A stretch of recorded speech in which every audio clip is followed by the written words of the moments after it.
అందరికీ నమస్తే. నేను మాధురి. సాటర్డే రోజు ఈవినింగ్ బయలుదేరాము. బయలుదేరే ముందు కొన్ని ఫ్రూట్స్ పెట్టుకున్నాం అనమాట. గ్రేప్స్, స్ట్రాబెర్రీస్ అట్లా తీసుకున్నాము. అక్కడ తినడానికి ఉంటాయి కదా అని చెప్పి. ఫామ్కి వెళ్ళాలంటే మనము సర్దుకోవడమే ఉంటుంది. వచ్చిన తర్వాత సర్దుకోవడమే ఉంటుంది అనమాట. కాలీఫ్లవర్ కూడా తీసుకున్నా. అక్కడ పెద్ద వెజిటేబుల్స్ లేకుండా అనమాట ఆ వీక్. ఇది చాలా ఓల్డ్ వీడియోనే. కొంచెం లేట్గానే పెడుతున్నాను వీడియోస్ అయితే.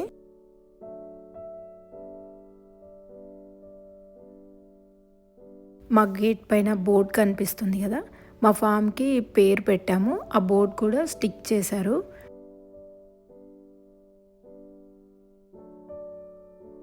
ఇంకొక షెడ్ కూడా రెడీ అయిపోయింది. మధ్యలో కొంచెం గాడిపాటి అట్లా కట్టుకోవాలి.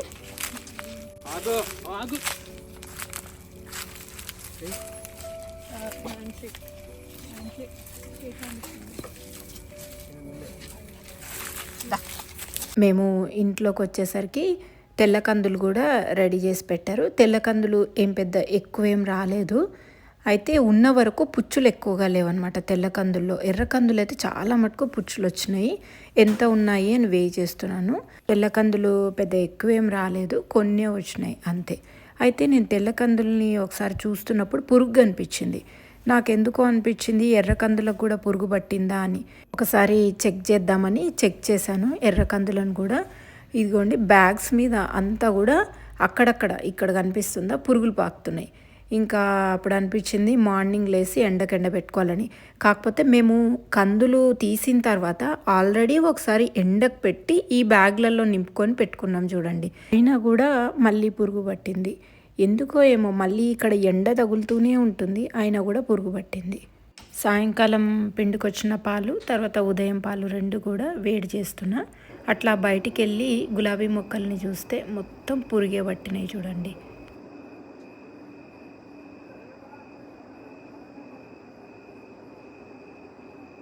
ఇదిగోండి ఎన్ని పురుగులు ఉన్నాయో చూడండి. ఫస్ట్ ఫార్మింగ్ స్టార్ట్ చేస్తాం కదా మనము ఒక కొత్త పొలంలో. ఒక 2 సంవత్సరాల వరకు ఏ పురుగులు ఉండవు. ఇంకా 3rd ఇయర్ నుంచి ఇంకా స్టార్ట్ అవుతాయి పురుగులు. మేబీ వాటికి కూడా ఇక్కడ పంట వేస్తున్నారు, చెట్లున్నాయి అని తెలుస్తాయో ఏమో కానీ ఇంకా ఎప్పుడు పురుగులే. ఆ రోజు రాత్రి వంట ఏం చేయలేదు, బయటే తినేసి వచ్చామన్నమాట. ఎందుకంటే మేము ఇక్కడికి వచ్చేసరికి నైట్ 9 o'clock అయిపోయింది. ఓన్లీ పాలు మాత్రం వేడి చేశాను. పాలు బయట పెట్టినా కూడా విరిగిపోవు. ఎందుకో ఏమో తెలియదు కానీ ఇక్కడ పాలు మాత్రం అస్సలు విరిగిపోవు ఎప్పుడు కూడా. ఆ రోజు రథసప్తమి అనమాట. నేను 5 గంటలకే లేచిన. అయితే పార్వతమ్మ గోవింద్ వాళ్ళు ఇంకా రాలేదన్నమాట. నాకైతే భయంగా అనిపించింది ఆ రోజు మాత్రం. ఎందుకో ఒకలాగా సౌండ్ వినిపిస్తే సరేలే ఇంట్లో పని చేసుకుందామని ఇంకా డోర్ వేసేసాను. రథసప్తమి రోజు జిల్లేడాకులతో స్నానం చేస్తే మంచిది అని చెప్పారు. సరే ఏదైనా సరే సైంటిఫిక్ రీజన్ ఉంటుంది కదా అని జిల్లేడాకులతో స్నానం అయితే చేశాను.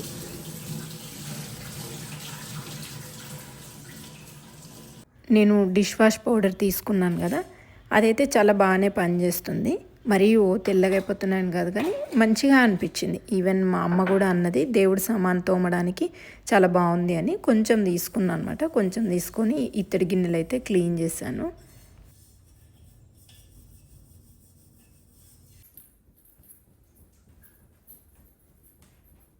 స్నానం చేసి బోర్ దగ్గర నుంచి నీళ్లు పట్టుకొని వచ్చిన అనమాట పూజ కోసం. రథం ముగ్గు వేద్దామని స్టార్ట్ చేశాను. నాకు యాక్చువల్గా ముగ్గులు అయితే రావు. నేను కూడా యూట్యూబ్లో చూసి నేర్చుకొని వేస్తాను అనమాట అంతే.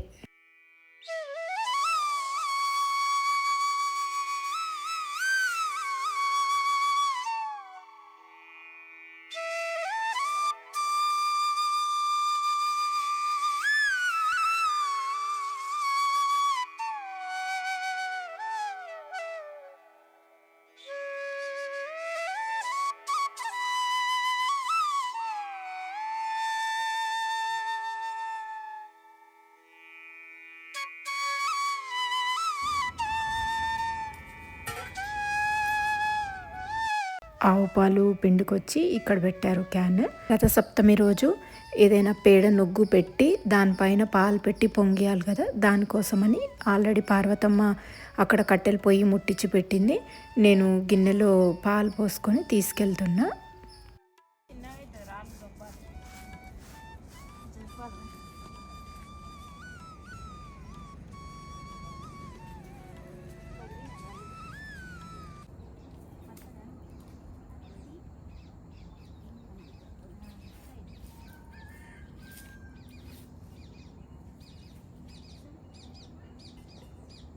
కట్టెల పొయ్యి మీద పాలు పొంగించడానికి చాలా టైం పట్టింది.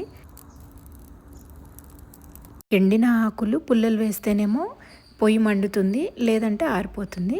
ఇంకా పిడికలు కూడా పెట్టానన్నమాట. పిడికలు అంటే చేతితో కొట్టిన పిడికలేం కాదు, ఆవులని తోటలో కట్టేస్తుంటాం కదా, అవి పేడ వేస్తుంటాయి కదా, ఆ పేడ వేసిన తర్వాత ఎండిపోయినవే అక్కడక్కడ చిన్న చిన్న ఉంటల్లాగా అయిపోతాయి కదా, వాటిని తీసుకొచ్చి పెట్టినాం అనమాట. ఇదిగోండి చూడండి ఎంత ఎండిపోయి మంచిగా నీట్గా ఉన్నాయో. వాటిని తీసుకొచ్చి పొయ్యి కింద పెట్టాము. రథసప్తమి రోజు పిడకల మీదే పాలు కాచాలి అని అంటారు కదా.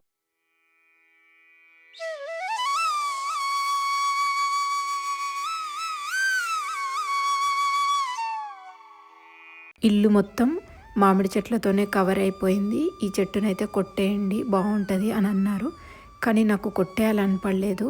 ఎందుకో నేను అట్లాగే ఉంచుకున్నాను అనమాట. నాకు మంచిగా అనిపిస్తుంది ఆ మామిడి చెట్టు. పాయసం కోసం బెల్లం కట్ చేస్తున్నా. బెల్లం మాత్రం చాలా టేస్టీగా ఉంటుంది. అయితే బెల్లం ఒక్కొక్కసారి గట్టిగా ఉండొచ్చు కానీ మెత్తగానే ఉంటుంది. ఈ బెల్లంలో సున్నం అది యాడ్ చేయరు. బెండకాయ జ్యూస్, బెండకాయ అంటే అడవి బెండ అని ఉంటుంది, ఆ బెండకాయ జ్యూస్ వేసి తయారు చేస్తారు. కొంచెం ఆముదం వేస్తారనమాట, ఎందుకంటే ఆ బెల్లంలో ఉండే మడ్ పార్టికల్స్ అన్నీ కూడా పైకి రావడానికి, ఇంప్యూరిటీస్ అన్నీ పోవడానికి. చాలా సాఫ్ట్గా ఉంటుంది. చేయితోనే ఇట్లా మనం కట్ చేసుకోవచ్చు. ఒక్కొక్కసారి ఇంకా ఉడకబెట్టే విధానంలో ఉంటుంది అన్నమాట. కొంచెం సేపు ఎక్కువ ఉడకబెడితే కొంచెం గట్టిగా అవుతుంది బెల్లం, అంతే. ఇదిగోండి మా ఆవు నెయ్యి, బెల్లం, ఆవు నెయ్యి అన్నీ బయటికి తీసుకెళ్తున్నాను పాయసంలో వేయడానికి.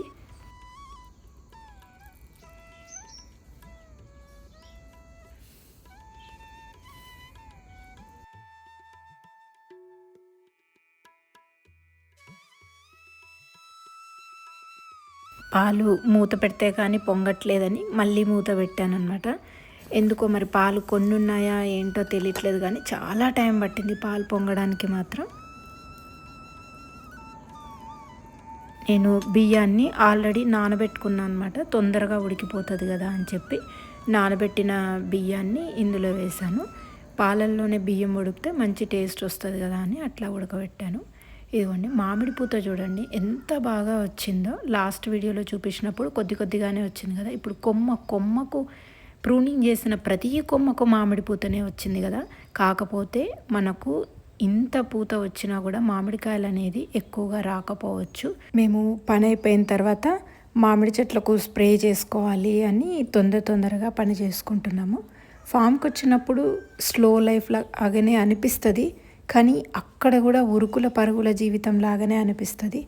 ఎవరినైనా పొలం పనులు చేసుకునే వాళ్ళని అడిగితే తెలుస్తుంది అనమాట. తొందరగా వంట చేసుకోవడం, పొలంలోకి వెళ్ళి పని చేసుకోవడం, అంతే. అక్కడ కూడా అట్లాగే ఉంటుంది.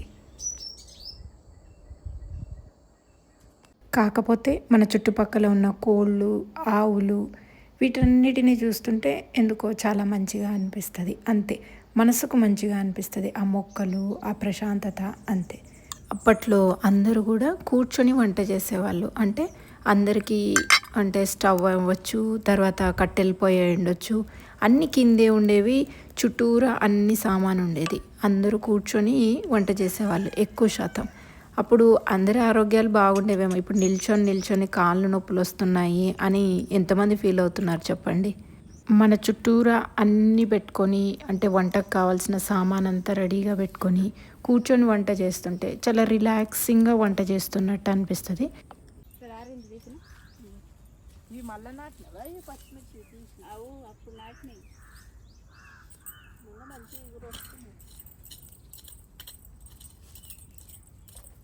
పెద్దది మంచిది, ఆకుతో ఉండేది ఉంటే బాగుంటుంది పార్వతమ్మ. ఇట్లా ఉండేది. ఆ దేవుని కాడ పెట్టనీకే చెట్టుతో ఇష్టం. మేము సంక్రాంతి పండగ అప్పుడు లేము కదా.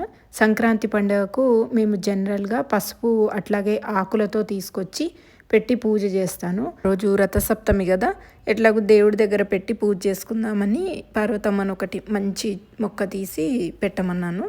ఒకటేమో బిఎస్ఆర్2 అంటాం, సుగంధ వెరైటీ అని కూడా కొంతమంది ఏమో అది సుగంధ వెరైటీ అని కూడా చెప్తున్నారు. మంచి వాసన ఉంటుంది. ఇంకొకటి లకడాంగ్ వెరైటీ, ఇది యాక్చువల్గా మేఘాలయ ప్రాంతంలో పండే పంట అనమాట. అక్కడి నుంచి సీడ్ తెప్పించి నేను వేశాను. ఈసారి దాంట్లో ఉండే కర్కుమిన్ కంటెంట్ని కూడా నేను టెస్టింగ్ చేయించాలి అని అనుకుంటున్నాను ల్యాబ్లో. చూడాలి అవుతుందా లేదా అని అన్నది. టెస్టింగ్ చేయించడం కూడా కొంచెం ఖర్చుతో కూడుకున్న పని. చూడాలి ఎంత అవుతుంది ఏంటి అని అన్నది.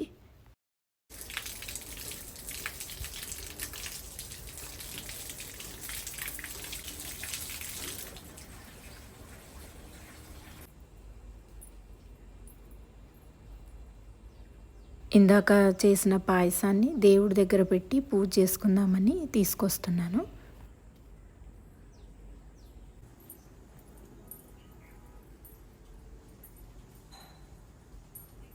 2 రకాల పసుపులను దేవుడి దగ్గర పెట్టి పూజ చేసుకున్నాను. అట్లాగే చేసిన పాయసం కూడా.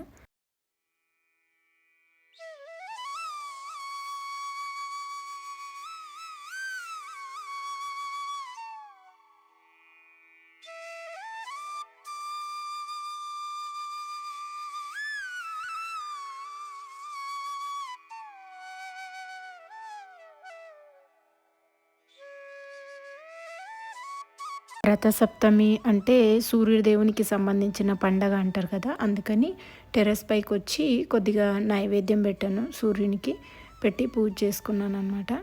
అట్లాగే ఏవైనా పక్షులు ఉన్నా కూడా తింటాయి కదా అని చెప్పి కొంచెం పెట్టాను అక్కడ, అంతే.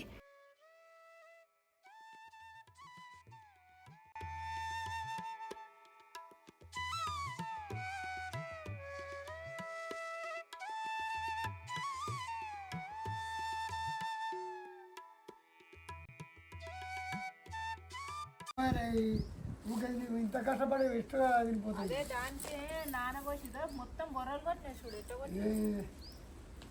పండిన పంటని దాచడం అయితే మాత్రం ఎంతో కష్టంగా ఉందండి. అసలు నిజంగా ఏ మందులు లైక్ బోరిక్ పౌడర్ అని కానీ ఏవైనా ట్యాబ్లెట్స్ కానీ ఇట్లా ఏమీ పెట్టకుండా మనం పంటను కాపాడాలి అంటే నిజంగా చాలా ఏడుపు వస్తుందనే చెప్పాలి.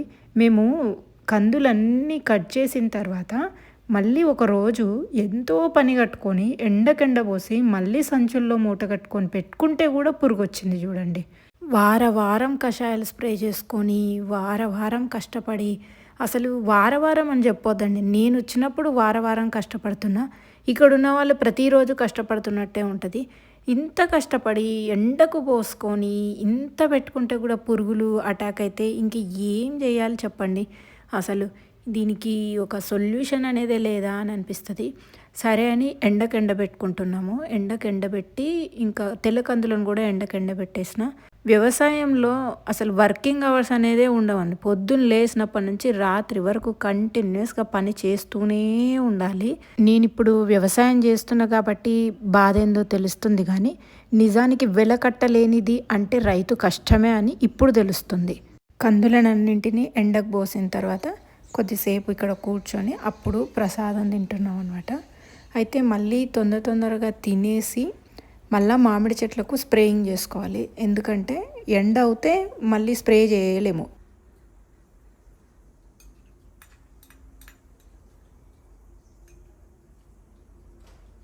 నేను వచ్చేసరికి గోవిందు పార్వతమ్మ అన్నీ రెడీగా పెట్టుకొని కూర్చున్నారు.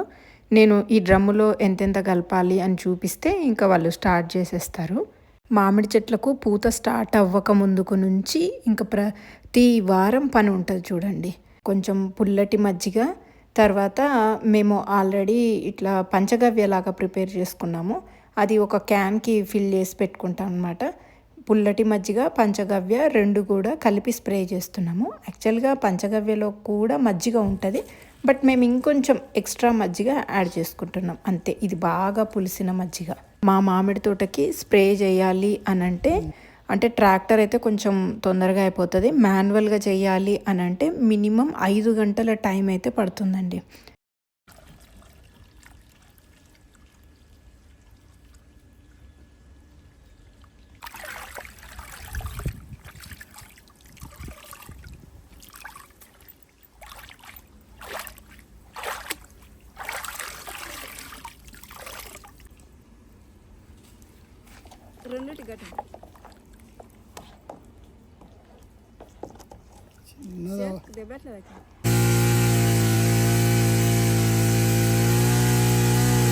పొలం పనుల్లో నాకు అన్నిటికన్నా ఇష్టమైనది స్ప్రేయింగ్ చేయడము.